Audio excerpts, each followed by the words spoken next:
From the CyberHub bunker and studio, you're tuning in to the CyberHub podcast.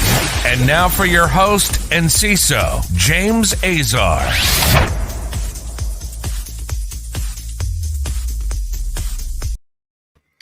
Good morning, everyone. Welcome to today's show. Welcome to the Practitioner Brief.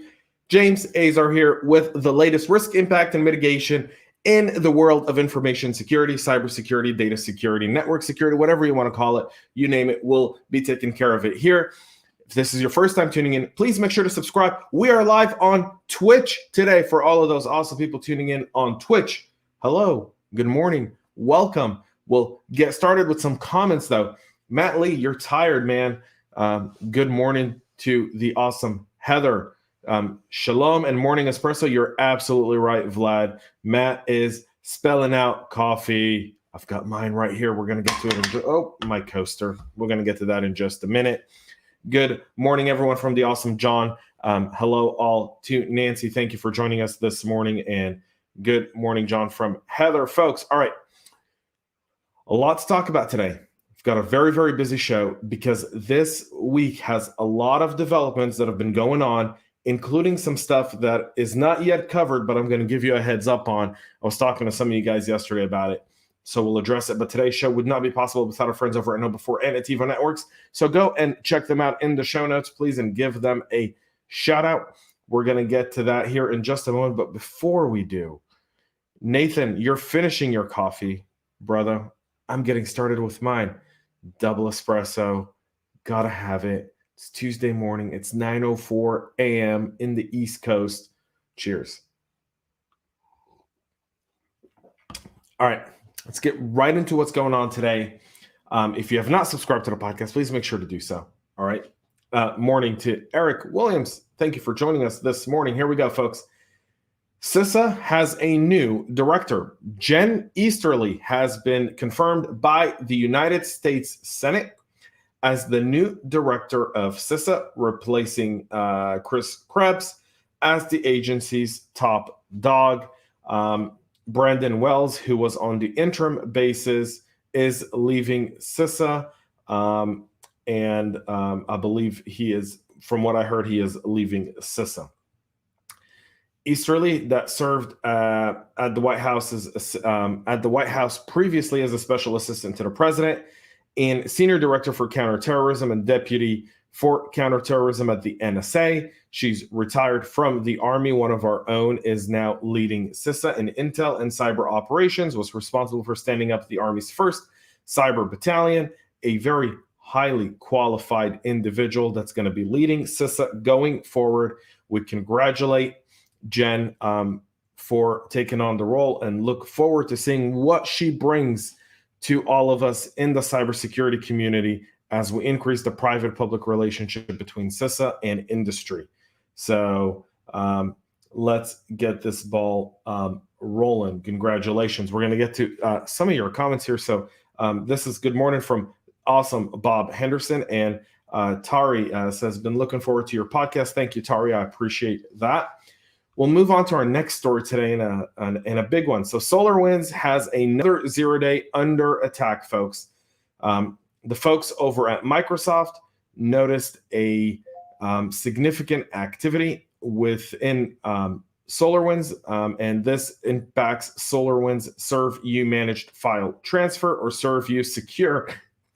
ServView Secure FTP products against a limited targeted set of customers. According to SolarWinds, Microsoft did provide a proof of concept of the exploit along with the evidence of the zero-day attacks, along with a few other details that they've shipped over to SolarWinds.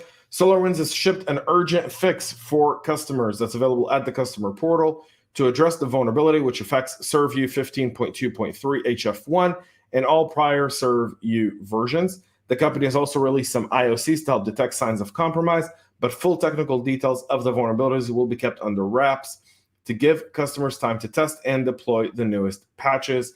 From the SolarWinds advisory, there's not much more detail than what's been covered here. However, if you are still a SolarWinds customer, if you haven't learned the lesson yet, about SolarWinds. One might argue that this is only the start of what went on. See, the thing about SolarWinds is it's not just about Sunburst.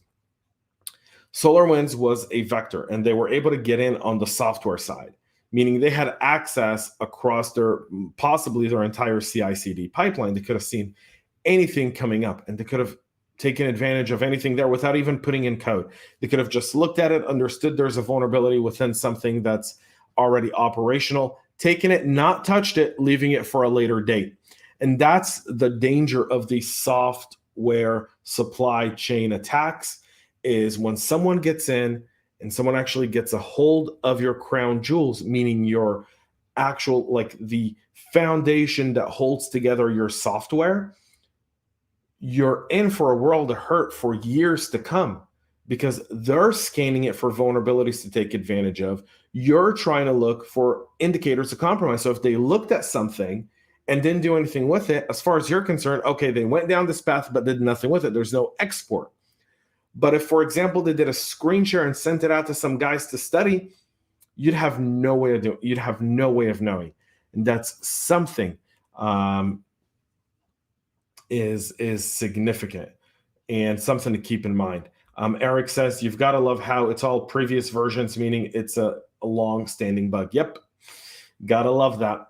We'll move on to another company that's embattled at the moment, and that's Kaseya. So Kaseya patched their 0-day used in the REvil ransomware attack.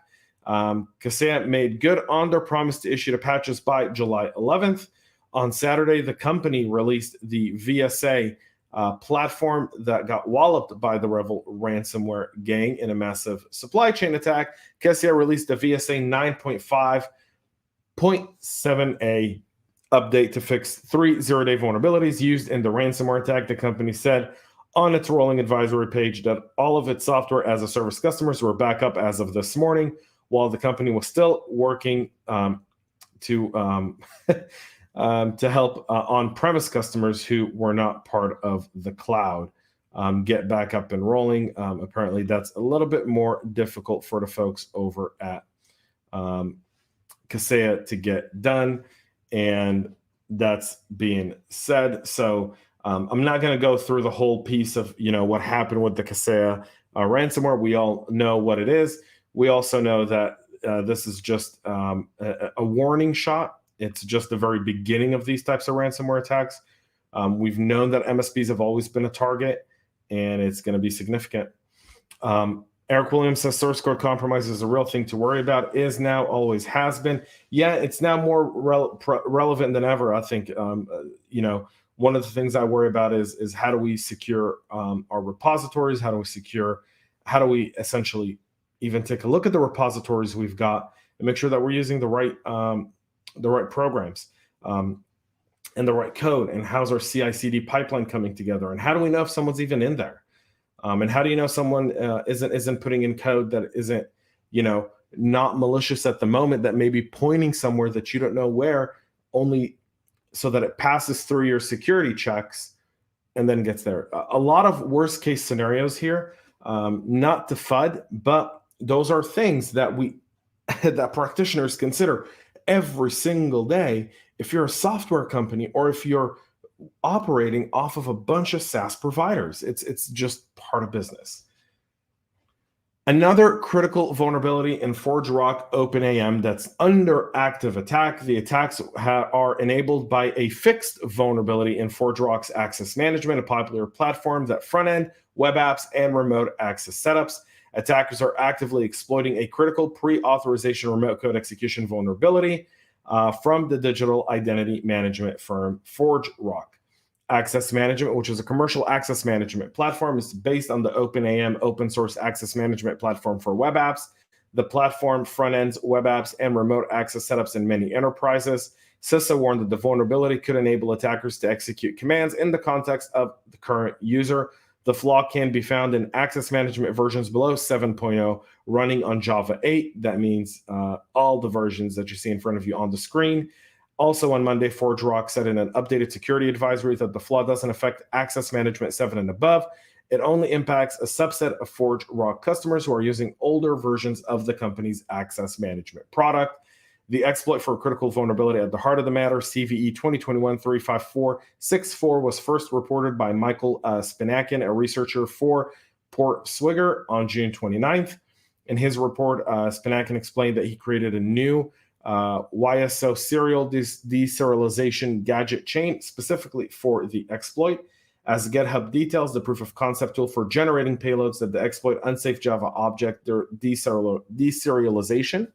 And serialization is a mechanism of converting the state of an object into a byte stream. And in turn, it reverses the process. And so it's another vulnerability for these folks here. And there is a patch available. So if you are on ForgeRock, please make sure to go and get this stuff patched. We've got Mr. Summeroth here says, that's what we need, release bosses and secure code review. Yeah, that's something we all need to invest more in. And I wish I had more good news today, but I don't. Trickbot malware returns with a new VNC module to spy on its victims. I've been covering Trickbot for as long as I've been doing this podcast. So for about 3 years, I've looked at Trickbot. Trickbot is a banking Trojans for those who don't know. It targets specifically financial institutions. It's Russian-based. Let's just get that out of the clear. Has a bunch of new capabilities now. The new capabilities discovered are used to monitor and gather intel on victims using a custom communication protocol to hide data transmission between the C2 servers and victims, making attacks difficult to spot according to Bitdefender. Trickbot shows no signs of slowing down. It is a very, very effective tool that's used to attack financial institutions. Very effective. Trickbot for years has been effective. It's been used in ATM exploits. It's been used in taking over online banking. It's been used in taking over confidential information from financial institutions. Trickbot is a nightmare. So it's Trickbot is an impressive platform. It absolutely is. You can see here the attack overview. By the way, for everyone watching or listening, all the links are available in the show notes below. You can go and check them out as well. That's how you see everything I'm sourced. That's why I put it on the screen in front of y'all as well if you're watching us live right here on LinkedIn, YouTube, and Twitch. And please make sure to subscribe to our YouTube or Twitch channel and follow us on LinkedIn. Trickbot has evolved to now use a complex infrastructure that compromises third-party servers, uses them to host malware. It also, infects consumer devices such as DSL routers, and its criminal operators constantly rotate their IP addresses and infected hosts to make disruption of their crime as difficult as possible. We hear a lot about cyber crime rings. Trickbot is one that I don't know how we're going to put a stop to. It's going to require a lot of effort. According to Bitdefender, the threat actor has been found actively developing an updated version of the module VNC DLL that it employs against select high-profile targets for monitoring and intelligence gathering. These guys get into your system. They're not only looking to make money, they're gathering intelligence, and they're finding the right time to pounce and take over it. While efforts to squash the gang's operations have not been entirely successful, Microsoft told the Daily Beast that it worked with ISPs to go door-to-door, replacing routers compromised with the Trickbot malware in Brazil, Latin America, and that effectively pulled the plug on the Trickbot infrastructure in Afghanistan as well. Afghanistan, folks. There's cybercrime in Afghanistan, and if you didn't know it, it's not just Al-Qaeda needs to make money, so does the Taliban, and they use cybercrime as a way to do it. So keep that in mind. This is only going to increase. Folks, that's it for our practitioner brief here today. I'll be back tomorrow with the awesome, magnificent Tony Cole. We'll be giving you guys the breakdown tomorrow morning right here on Facebook, LinkedIn, and we're now on LinkedIn, YouTube, and we're now on Twitch. So go to Twitch, CyberHub Podcast. You can catch us there as well if you're on Twitch. We're going to be doing some really cool content for Twitch only and YouTube. So make sure you go subscribe to both of those.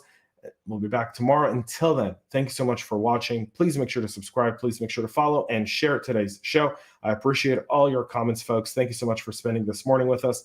Until tomorrow, see you then. Cheers. We love feedback, so make sure to connect with us on social media and subscribe to our podcast on your favorite podcast listening platform.